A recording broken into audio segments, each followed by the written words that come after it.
Hello students, today we are going to start a new chapter, that is chapter 4 of your book Reproductive Health. So what we have to study in this chapter: reproductive health, problems and strategies, population explosion and birth control methods, contraceptive methods, medical termination of pregnancy, MTP or abortion, sexually transmitted diseases like HIV/AIDS and infertility. So let's start with reproductive health. What is reproductive health? यहाँ पर एक term तो हमारा जाना पहचाना है, health. आप class 9 से पढ़ते आ रहे हो हेल्थ क्या होती है. Health is a state of complete physical, mental and social wellbeing.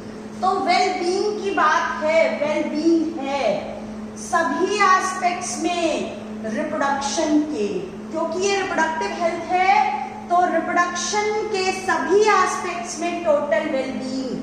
क्या क्या एस्पेक्ट्स हैं? Physical, emotional, behavioural and social. यहाँ पर फिजिकल मीन्स आपके रिप्रोडक्टिव ऑर्गन्स फिजिकली फिट हो, फिजिकली नॉर्मल हो, उनका फंक्शन नॉर्मल हो. इमोशंस के साथ हमेशा जुड़ा है रिप्रोडक्शन. जो इमोशनली स्ट्रांग है वो रिप्रोडक्टिवली भी ज्यादा हेल्दी है, तो ये हमेशा इमोशंस के साथ जुड़ा है. बिहेवियरल, आप सोसाइटी में कैसे बिहेव करते हो इन मैटर्स को लेकर, तो ये सारे एस्पेक्ट्स में जब आपकी टोटल वेलबींग है then only you are reproductively healthy.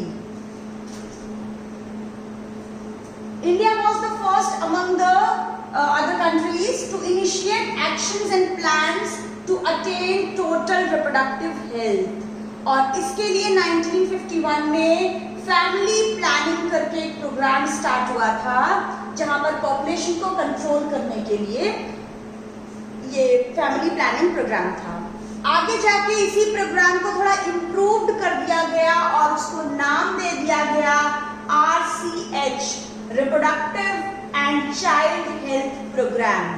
RCH, reproductive and child health care program. तो नाम से ही क्लियर है, यहाँ पर mother, pregnant mother, postnatal care यानी मदर और बेबी के वेलबींग की सारी बातें यहाँ पर ध्यान दी जाएंगी.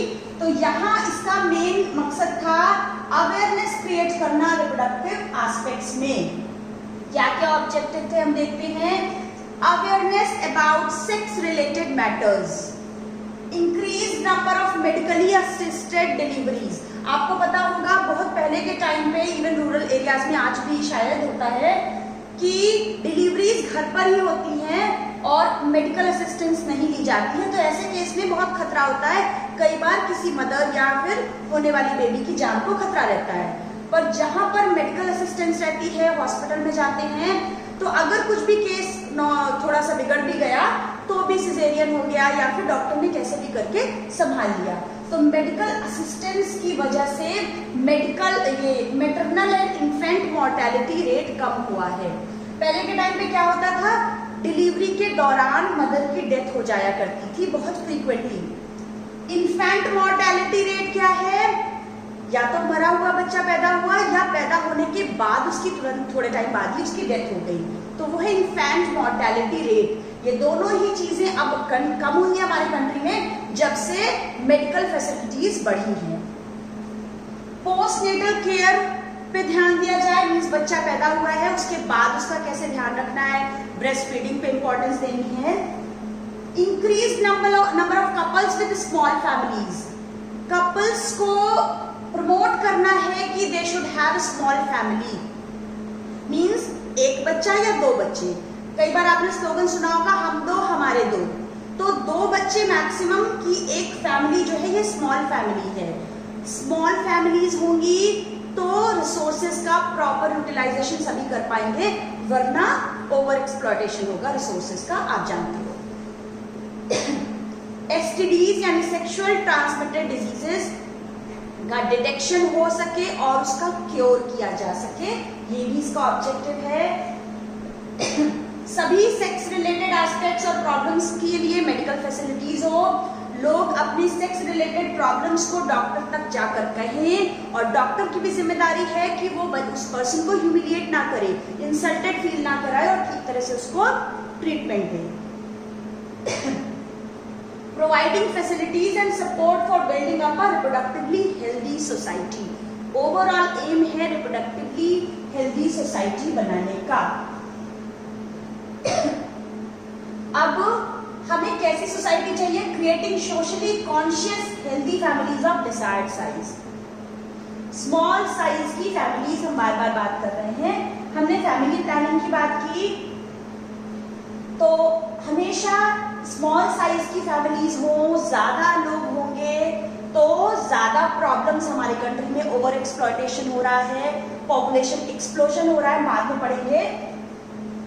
जितने बच्चे हो, कम बच्चे हो और जितने हो वो हेल्दी रहें। तो मदर की केयर प्रेगनेंसी के दौरान होनी चाहिए, पोस्ट नेटल केयर मदर और चाइल्ड दोनों की, ब्रेस्ट फीडिंग पे इंपॉर्टेंस दी जाए। बहुत सारे हेल्थ वर्कर्स होते हैं जो बेबी होने के बाद बराबर फॉलोअप भी करते हैं, इम्यूनाइजेशन के लिए समझाते हैं, और ये सब चीजों पे ध्यान दिया जाता है। Awareness of problems due to uncontrolled population growth. साथ में equal opportunities for male and female child, दोनों बच्चों को हर जगह इक्वल अपॉर्चुनिटीज मिले। इसके बाद है कई मेडिकल असिस्टेंस और केयर दी जाए उन लोगों को जिनको कोई भी रिप्रोडक्शन रिलेटेड प्रॉब्लम्स हैं, जैसे कि प्रेगनेंसी या डिलीवरी। गवर्नमेंट ने बहुत सारी फ्री मेडिकल फैसिलिटीज प्रोवाइड की है फॉर प्रेग्नेंट लेडीज और डिलीवरी के दौरान। सभी गवर्नमेंट हॉस्पिटल्स में फ्री ऑफ कॉस्ट सारी फैसिलिटीज दी जाती हैं, सारे वैक्सीनेशन, मदर को जो भी लगते हैं या बेबी को, तो ये सारी चीजें मेडिकल फैसिलिटीज अवेलेबल है हमारे कंट्री में। STDs, sexually transmitted diseases, abortions भी आप पढ़ोगे, कब तक ये लीगल है और कब ये इलीगल है, एबॉर्शंस के बारे में पता होना चाहिए। कंट्रासेप्शन, हम कंट्रासेप्टिव मेथड्स पढ़ेंगे आगे। मेंस्ट्रुअल प्रॉब्लम्स, हमारे कंट्री में इन मुद्दों पे लोग बात नहीं करना चाहते, बात नहीं करते हैं, they feel so shy. Girls menstrual problem तक को डिस्कस नहीं कर पाती हैं, किसी से कह नहीं पाती हैं, इवन अपने घर में अपनी फैमिली में भी इस चीजों को डिस्कस नहीं कर पाते हैं बच्चे। इनफर्टिलिटी, तो बच्चे ये सब डिस्कस नहीं कर पाते हैं। इसके लिए सिर्फ गवर्नमेंट, नॉन गवर्नमेंटल एजेंसीज ही नहीं बल्कि फैमिली में हमारे पेरेंट्स, हमारे एल्डर्स, हमारे क्लोज रिलेटिव्स, फ्रेंड्स, टीचर्स, सभी का एक इम्पॉर्टेंट रोल है इन चीजों में, अवेयरनेस क्रिएट करने में। स्कूल में जब भी सेक्स एजुकेशन स्टार्ट करने की बात होती है तो बहुत सारे ओपिनियंस आते हैं, डिबेट होती है, पेरेंट्स हमेशा ऑब्जेक्शन करते हैं कि बच्चे बिगड़ जाएंगे, पर एक्चुअली इट इज नेसेसरी ताकि बच्चे कहीं मिथ या मिसकंसेप्शंस ना डेवलप कर लें सेक्स रिलेटेड एस्पेक्ट्स को।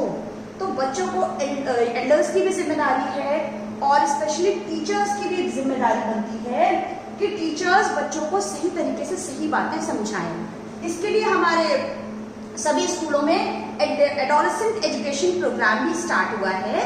तो ये जो भी एडोलेसेंट एज ग्रुप के बच्चे हैं उनके बॉडी में हो रहे चेंजेस को बहुत सारे बच्चे कोप अप नहीं कर पाते हैं, मैनेज नहीं कर पाते हैं। इस एज ग्रुप में बच्चे हार्मोनल रेगुलेशन में होते हैं, बच्चों की सारी इंटेलिजेंस हार्मोन से रेगुलेटेड हो रही है। तो इस वक्त बच्चों को सही तरीके से नॉलेज इम्पार्ट करना बहुत जरूरी है। बहुत सारे रिसोर्सेज हैं, बच्चे बड़े इजीली सर्च करते हैं, हाथ में फोन आया, इंटरनेट आया, बच्चे कुछ भी सर्च कर सकते हैं, कोई फिल्ट्रेशन नहीं है, अच्छी बुरी सभी बातें सामने आ जाएंगी। बच्चे के ऊपर कोई चेक, कोई कंट्रोल और कोई फिल्टर नहीं है, जो कि होना बहुत जरूरी है। किस एज ग्रुप में क्या बात किस हद तक पता होनी चाहिए, इस चीज पे एक रेगुलेशन होना चाहिए पेरेंट्स का, टीचर्स का। अब एडोलेसेंट एजुकेशन प्रोग्राम में बच्चे कैसे, एडोलेसेंट एज ग्रुप के बच्चे कैसे रिप्रोडक्टिवली हेल्दी लाइफ जिए, इसके लिए उन्हें अपने रिप्रोडक्टिव ऑर्गन्स के बारे में पता होना चाहिए, उनके एडोलेसेंट रिलेटेड चेंजेस, जो भी हार्मोनल चेंजेस हो रहे हैं उनके बॉडी में और जो भी चेंजेस फिजिकली या इमोशनली हो रहे हैं उनके अंदर, उसके बारे में उन्हें पता होना चाहिए, अवेयरनेस होनी चाहिए। Safe and hygienic sexual practices के बारे में, sexually transmitted diseases like HIV AIDS. हमारे यहाँ सोशल स्टिग्मा माना जाता है, बच्चे या कोई भी एडल्ट भी इन चीज़ों को डिस्कस नहीं कर पाता है, इवन इन चीज़ों में इतना शर्म फील करता है, डॉक्टर तक को नहीं बता पाता है। अनकंट्रोल्ड पॉपुलेशन ग्रोथ पे कंट्रोल करना है। Social evils like sex abuse and sex related crimes बहुत बढ़ रहे हैं। शुरुआत से ही बच्चे में अवेयरनेस देनी है ताकि इन चीज़ों को भी हम अपने सोसाइटी से खत्म कर पाएं, ताकि हम socially responsible and healthy society form कर पाएं। India is the country where people don't talk about sex but they do practice. लोग डिस्कस नहीं करते हैं पर दिमाग में फितूर चलता रहता है, दिमाग में बहुत कुछ चलता रहता है, इसीलिए इतने क्राइम सीन्स बढ़ रहे हैं। इसके लिए जरूरी है कि बच्चों को शुरू से ही सही तरीके की एजुकेशन दी जाए और सही जो जरूरी है वो नॉलेज उनको मिले। इसके बाद वैसे तो हम कंट्रासेप्टिव मेथड्स के बारे में डिटेल में बात करेंगे अपने अगले वीडियो में, पर यहाँ पर एक खास चीज है। वैसे कंट्रासेप्टिव जो पिल्स हैं, ओरल पिल्स, उनको खाने का एक रूटीन है, एक पैटर्न है कि वो हर दिन खानी है 21 डेज तक लगातार। पर एक खास तरह की कंट्रासेप्टिव पिल है सहेली फॉर फीमेल्स, जिसको डेवलप किया था लखनऊ के CDRI ने, central drug research institute. Important बात है, लखनऊ का सेंट्रल ड्रग रिसर्च इंस्टीट्यूट जहां पे ड्रग्स बनाए जाते हैं, डेवलप किए जाते हैं, उसने एक नई ड्रग डेवलप की थी सहेली नाम से, जिसका खास बात यह है कि इसको वंस इन अ वीक लिया जाता है, तो ये एडवांस थी बाकियों से, ये खास चीज है। और इसके अलावा एक इम्पॉर्टेंट चीज है एमनियोसेंटेसिस। शायद आपने कभी नाम सुना होगा एमनियोसेंटेसिस, एमनियोटिक फ्लूइड। आप पढ़ चुके हो 3rd चैप्टर में कि मदर के वूम्ब में, यूट्रस में बेबी एक फ्लूइड में एम्बेडेड रहता है, and this fluid is amniotic fluid. ये है एमनियोटिक फ्लूइड, और इस एमनियोटिक फ्लूइड से थोड़ा सा अमाउंट लिया जाता है, निकाला जाता है। निकाला क्यों जाता है? डिटेक्ट करने के लिए जेनेटिक डिसऑर्डर, यानी कि बेबी में कोई जेनेटिक डिसऑर्डर तो नहीं है। अगर प्रेग्नेंट मदर बहुत ज्यादा एज की है या कोई हिस्ट्री है उसमें ऐसी, तो उसमें ये टेस्ट होते हैं, सभी में नहीं होते हैं। तो ये टेस्ट होता है to detect the genetic disorder of the baby. पर अब प्रॉब्लम क्या है? इससे प्रॉब्लम ये है कि इसका मिसयूज हो रहा है आजकल सेक्स डिटर्मिनेशन में। क्यों? क्योंकि इससे हम पता क्या करते हैं, क्रोमोसोमल पैटर्न। एमनियोटिक फ्लूइड जो हमने निकाला है उसे जेनेटिक डिसऑर्डर जानने के लिए हम क्रोमोसोमल पैटर्न पता करते हैं, और क्रोमोसोमल पैटर्न पता चल जाएगा तो मेल और फीमेल चाइल्ड पता चल जाएगा कि क्या है। तो इंडिया में लोग जेनेटिक डिसऑर्डर जानने के बजाय ये जानना ज्यादा एक्साइटेड रहते हैं जानने में कि मदर के वूम्ब में क्या है, मेल चाइल्ड है या फीमेल चाइल्ड है। जानकर क्या करेंगे? जानकर हो जाएगी, बढ़ेगी फीमेल फीटिसाइड। अगर पता चल गया कि अंदर फीटस फीमेल है तो उसकी किलिंग हो जाएगी, इंटेंशनल किलिंग, MTP या मेडिकल टर्मिनेशन ऑफ प्रेगनेंसी करवा देंगे लोग। तो इसके लिए हमारे कंट्री में ये बैन है, एमनियोसेंटेसिस यानी सेक्स डिटर्मिनेशन के लिए इसको करना कंप्लीटली बैन है। एमनियोटिक फ्लूइड को लेकर सेक्स डिटर्मिनेशन करते हैं। तो इस पे इंपॉर्टेंट क्वेश्चन पूछा जाता है, what is the advantage and disadvantage of amniocentesis. Advantage है डिटेक्शन ऑफ जेनेटिक डिसऑर्डर और डिसएडवांटेज है sex determination followed by this female foeticide. So this is all about the introduction of reproductive health. In next video we will talk about population explosion and contraceptive methods. Thank you.